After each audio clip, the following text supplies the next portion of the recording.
Alright, so welcome to another video. I am going to be discussing public dungeons and their state in the game right now. Alright, so the footage you're going to be seeing takes place in a public dungeon, but it is part of a quest. It's part of the DAC storyline. Very cool. The video is going to be aimed particularly at BioWare for some constructive feedback, suggestion on help to provide a more dynamic gameplay environment for the overall player experience.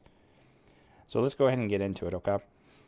So the overall public dungeon rework suggestion that I'm going to be doing right now. First step, upon entering the dungeon, you will have an assignment called clear the insert dungeon name. Many of these places have dungeon names, so I think this one is called the Emerald Abyss.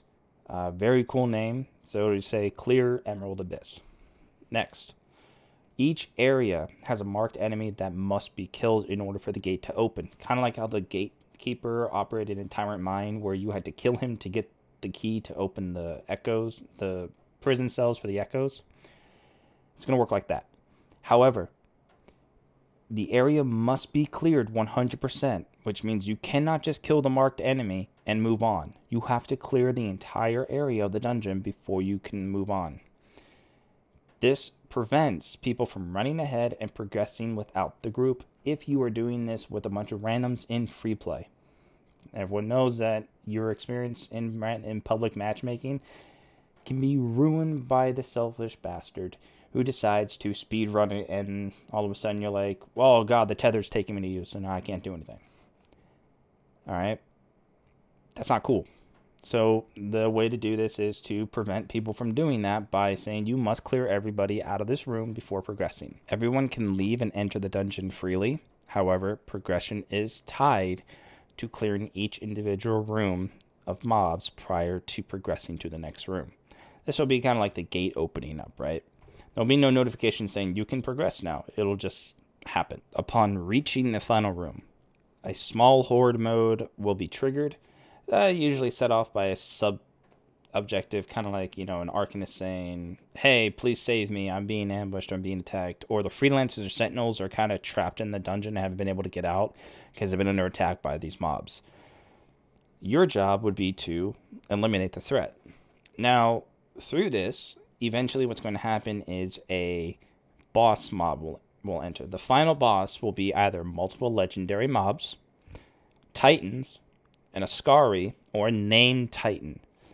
Something to actually differentiate itself from all the other mobs. Something that kind of stands out as like, this is the end of the dungeon. It is important to note that all loot tables will remain the same as they are in free play. There is no specialized loot tables for public dungeons. When the final boss is killed, a chest will spawn and only be spawned once the entire room is cleared. You will not be able to loot the chest or get the chest to spawn just by killing the boss. You must clear the entire room. A message will display saying whatever this dungeon is has been cleared, or however they want to phrase it. It will be a chest.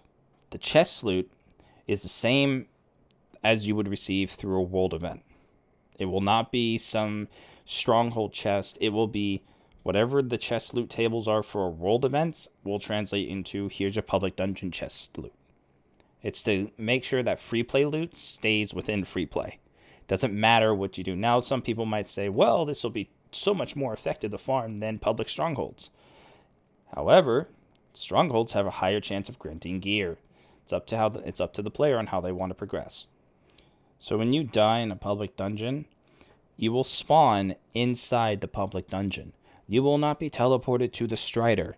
You will spawn in the public dungeon at the entrance, and all you will have to do is just run to where you were and keep fighting. Now, this doesn't mean that if you die in the middle of a room that there's an invisible wall behind you. No, that's not how it works. There's going to be nothing but openness. The only thing that's going to be walled off is your forward progression until you complete these objectives. Okay, so now you're asking, why the hell did you make this video? Well, the point of the video is to allow you to do something in between world events and allow you to have an alternative route of gameplay instead of just flying circles and in circles just to find a world event. It gives you an additional avenue. It gives the players something else to do in the world to explore. You want to go explore the world and go find a new dungeon? Go right ahead. Go off and do that, and do anything that triggers right in front of you. Go ahead. This is to allow players to continuously play the game, not get bored as quickly, considering they would be running the same 3 strongholds over and over and over.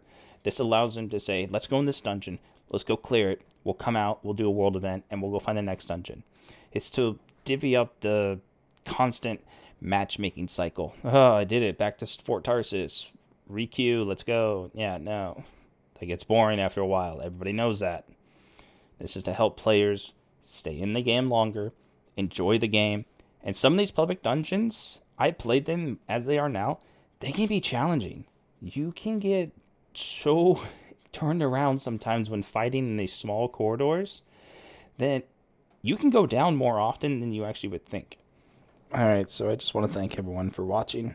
If any BioWare people have seen this, I appreciate it. I do like this game, and I do know that game development is not easy, and that it is extremely complicated with a long time from concept to delivery. And there's a lot of feedback that's been going around through Reddit, Twitter, other videos, and this game really can be great, and it's actually kind of nice to see a lot of interaction between the players and the developers. So again, everyone, thanks for coming by, thanks for watching, and good night.